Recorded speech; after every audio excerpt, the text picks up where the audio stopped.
Well, we want mainly a Jesus sermon, not a Pilate sermon. But this is a good portion in Luke 23 to talk about Pilate and even evil King Herod. So if you'll come with me to Luke 23, we will reread one verse that we did last time. We'll reread verse 12. And I'll give a little bit of a review on Pilate and Herod and make sure we save time to give attention to Jesus.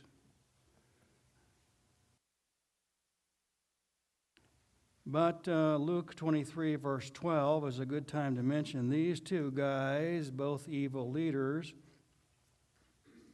Now Herod and Pilate became friends with one another that very day. For before, they had been enemies with each other. Jesus is mentioned outside the Bible, probably more references than any other Bible character. John the Baptist is. James, Jesus' half-brother, he was born first of a virgin, and then Mary and Joseph had other kids. These are all mentioned outside the Bible. So are a lot of the political leaders that are in the New Testament, including Pontius Pilate and Herod. Pontius Pilate, to review all been found of him, we would call it a building inscription. I see one downtown at the post office whenever I go in, built in when President Jimmy Carter was president. So they found in Caesarea a building inscription, 2 feet by 3 feet. Pontius Pilate, prefect of Judea, has presented the Tiberium, we'd say like a stage, to the Caesareans. So he's mentioned in books, but they also found this inscription about him. One thing about the inscription, it shows that the title used in the New Testament for Pilate was the correct title, prefect. 4 years after Pilate became procurator. There's only 4 years difference when the title changed. So the sign says prefect. The New Testament says prefect. It's right for that time. 4 years later, it changed. That gives an idea not only of the history of the person, but also they're catching their titles and using them correctly, because later authors use the later title. So we have this inscription. We know that he did not get along with the Jews. I have I have actually about 25 Bible coins that are 2,000 years old, and I have 2 of them of Pilate. He put a sorcerer's staff on one to make the Jews really mad. He has another one where it's like a broth ladle, where you're cooking a sacrifice to the pagan gods, and you can dip down in the broth and pull it back up and pour it on the meat. I'm not sure he believed that stuff. We have a reference to that later. I'm not sure he believed that stuff, but he really liked to make fun of the Jews and put pagan stuff on his coins. He stopped this really tough anti-Semitic stuff about AD 31. That's when his probable friend in Rome who got them the governor's job was executed. Now, that kind of makes sense. They had been enemies, and now, oh golly, his friend in Rome got executed. And switches. Changes the coins, switches here, verse 12. They had been enemies, trying to make friends. Pilate is in the inscription. He's also in a Roman author called Tacitus. One sentence about Pilate says that the Roman government allowed the governor's wives to go with him on trips. Evidently, it was safe enough for someone who lived in Rome to go live in Caesarea, and Pilate's wife, Mrs. Pilate, Procula, but that's like Middle Ages. We don't really know her name for sure, but like Middle Ages. Writing in Tacitus says the governor's wives would go along with him. More specifically, it says that, quote, Christ had been executed in Tiberius' reign by the governor of Judea, Pontius Pilate. So reference to Jesus, reference to Pontius Pilate. A second author, Philo, he lived in Alexandria, Egypt, but he was Jewish. He talks about how Pilate didn't get along with the Jews, and the Jews didn't like him. He, quote, "The Jews exasperated Pilate to the greatest possible degree. He feared lest they go on an embassy to the emperor and impeach him." I'm sort of reading all this out of the Bible stuff to show we know. You could write a whole book on Pilate. We know all kinds of things out of him, out of the Bible. But he was afraid they were going to send a delegation to Rome, and he would lose his job. And that kind of fits where he gives in on the death penalty for Jesus. He had brought what we would call metal banners into Jerusalem, shields, but they engraved a picture of the Caesar on them. When he first moved there, he brought them into Jerusalem, and all the Jews were mad. You cannot have graven images in our city near this temple. For 6 days they rioted. He got his army together and said, "I'm going to kill you all," and they did this. Go ahead. So he gave up, and he took the picture of Caesar out of Jerusalem. And he was worried that that would make Caesar mad, being insulting to him. Later, after removing the shields, they wanted drinking water. He took money out of the temple treasury and built an aqueduct. And the Jews got really mad at him for this too, because they're taking money out of the temple treasurer to build an aqueduct and bring water in. They had been enemies. I mean, this is a lot of, we know a lot about Pilate, and we know a lot about Herod. They had been enemies. And so verse 12 is very historically accurate. Herod sent a letter with 4 other Jewish leaders signing it, attacking Pilate. They had been enemies, and the Caesar wrote back and told Pilate, "You get along with the Jews." So that's where the trial of Jesus comes from. And what's happening here is, we had Ken read out of John 19, that if you don't kill Jesus, you are not a friend of Caesar. And that switched it. The Friend of Caesar was a group we would call the Friends of Caesar. We would use the phrase now, the Political Action Committee. And there literally was a group called the Friends of Caesar. And they said, if you let him go, you're not a friend of Caesar, and we're going to send another delegation. And when he heard that, that's it. That's where it changes. So Herod and Pilate had been enemies, and now they get along better, but he's afraid that they're going to tell the emperor he's not in the Friends of Caesar category, and that's when it switches. That's when it changed. This all historically fits exactly what we know about Pilate and Herod, and we know a lot more. They do know quite a bit. I mean, we'll quit, but you can write whole books on Herod Antipas. You can write whole books on Pontius Pilate. Now we continue, verse 13. Pilate summoned the chief priests and the rulers of the people, and he said to them, "You brought this man to me as one who incites the people to rebellion, and having examined him before you, I have found no guilt," King James, fault. "I have found no fault or guilt in this man regarding the charges you make against him. No, nor has Herod, for he sent him back to us, and behold, done nothing deserving of death has been done by him. Therefore I will punish him and release him." Pilate, in the previous section, having learned that Herod was in town for the Passover, had sent Jesus over to him. Luke is the only book that says this.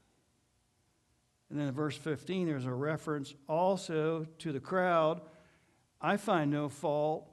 Herod, who was of the Jewish religion, He found no fault. You should let him go. So what we have in the Gospel of John is a longer conversation than we have here in Luke 23.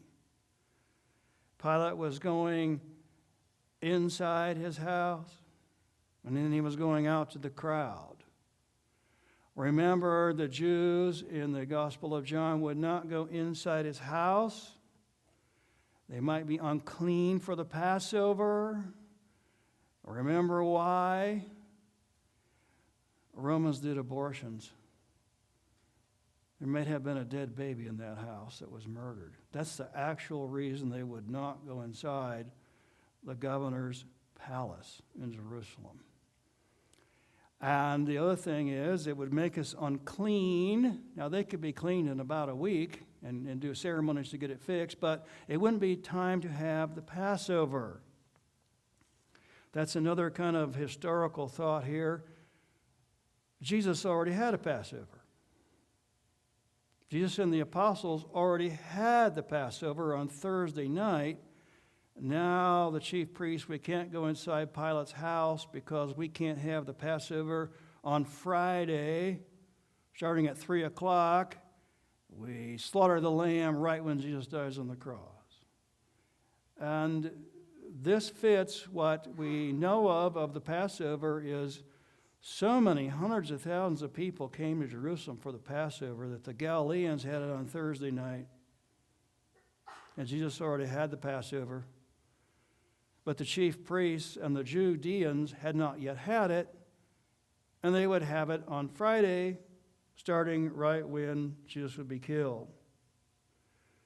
So Pilate, I still think he might have been insulted. He had to go outside. I don't know whether they had to wake him up. I don't know whether he had to miss breakfast. He had to go outside and set up his judgment seat. Bema is the Greek word. Sometimes with the judgment seat of Christ in the end times, it gets called the Bema seat. That's the original. Same word for Pilate. He had to set out this seat. He gets a message from Mrs. Pilate. I have had nightmares over this guy. Leave him alone. That's not going to fix it. Luke 23 leaves out a lot of the conversation we have here. I'd like to go ahead and kind of review it out of John 18. You'll remember it. John 18, Pilate said, "Are you the king of the Jews?" Jesus said, "My kingdom is not of this world." "So you are a king," said Pilate. "You said it. I am a king. Everyone who is of truth hears my voice." So he's like the king of truth, still not guilty of political insurrection.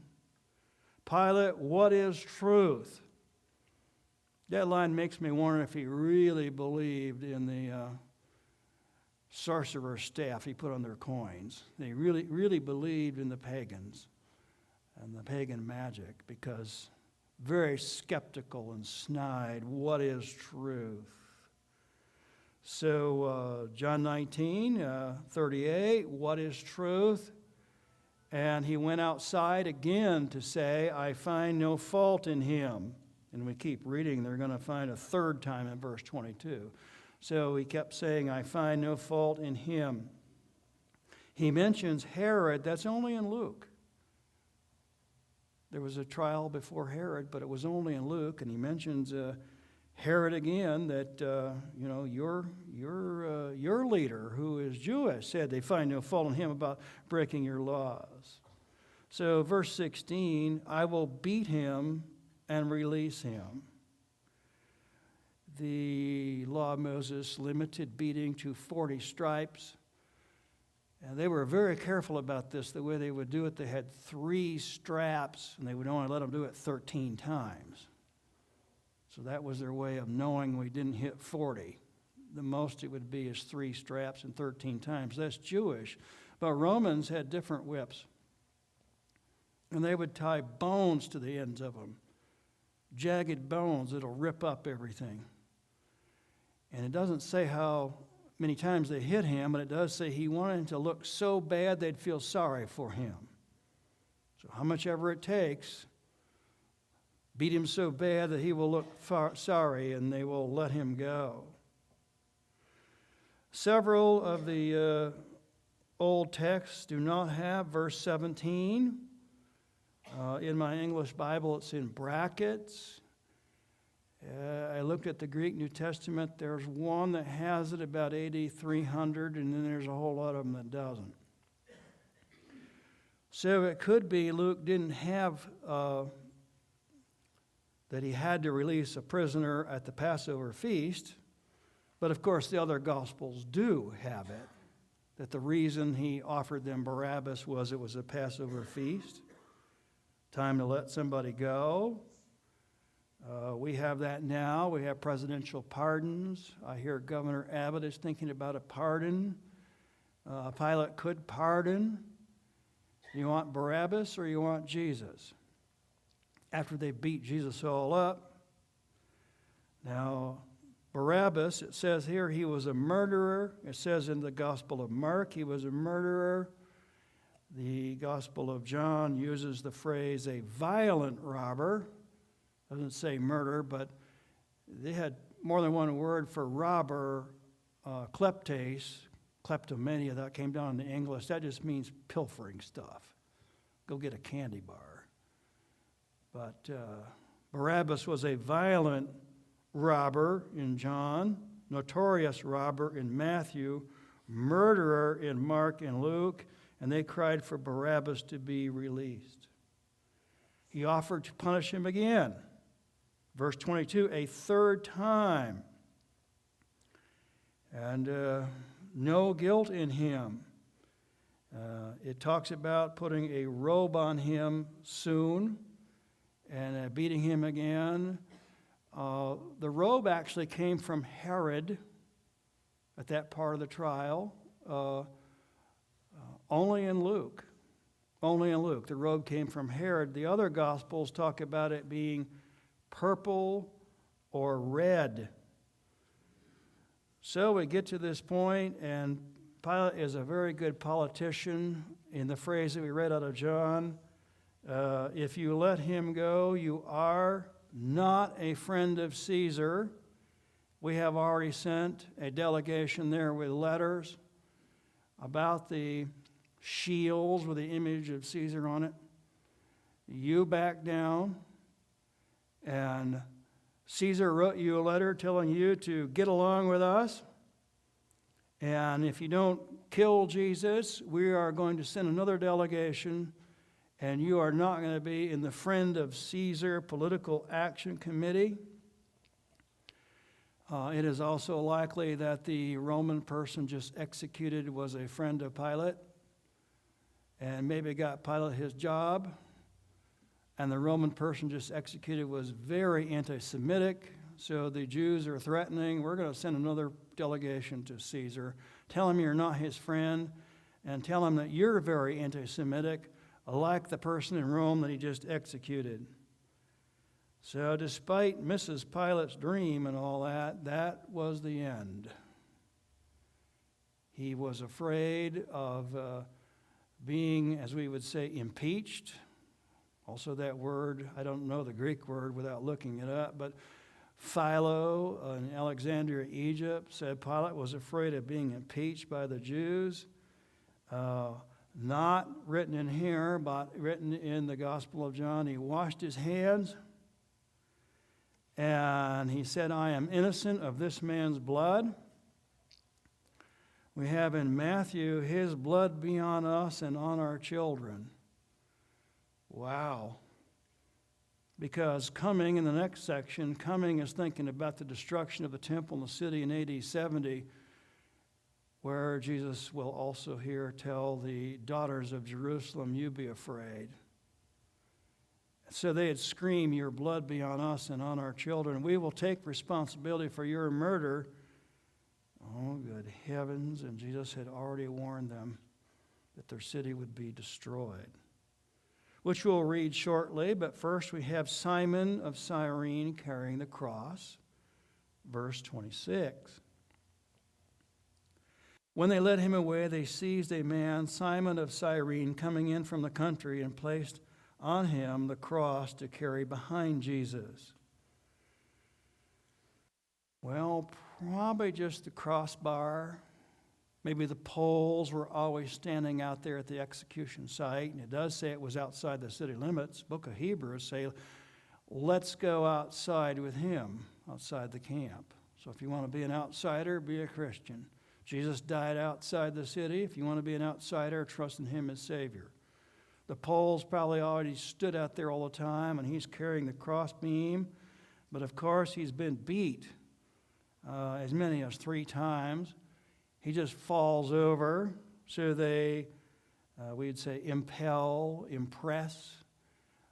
Simon the Cyrene, you have to carry the cross. He'll walk before you.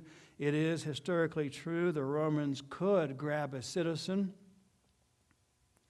Cyrene is what we would call Libya today. Now, he may have moved from Libya and lived in Jerusalem, or he may have been in town for the Passover at this time, and the Romans grabbed him. We had mentioned Jesus is outside the Bible, John the Baptist is outside the Bible, James is outside the Bible, maybe Simon of Cyrene. In 1941, they found an ossuary, we would say a bone box. They would put a person's bones in it. Well, not very much fun, but they would let them decay for a few years, and they would put their bones in a small box. Found one in 1941 that says, Alexander of Cyrene, son of Simon. Now, Mark 15:41 does give Simon's sons, and one of them is Alexander. And they found this in Jerusalem. Was it his ossuary? Most likely, says one Roman historian. Very suggestive, says another. It fits. So you might have another person named in the Bible who is outside the Bible. Simon carried the cross. Jesus staggered in front of him. Women were following. That's the next section. I'll just say a little bit, and then we'll read the next section. Dr. Luke has more ladies and children in his books than other authors do.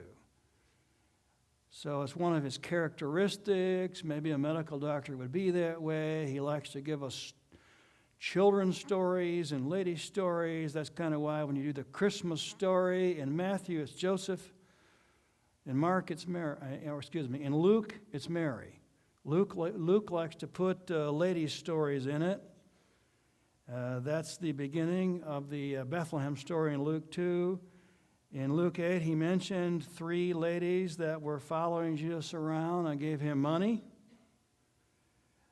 In the book of Acts, which he also wrote, Luke mentions Dorcas or Tabitha, and Peter will raise her to life, but they were passing around all the garments that she had sewn.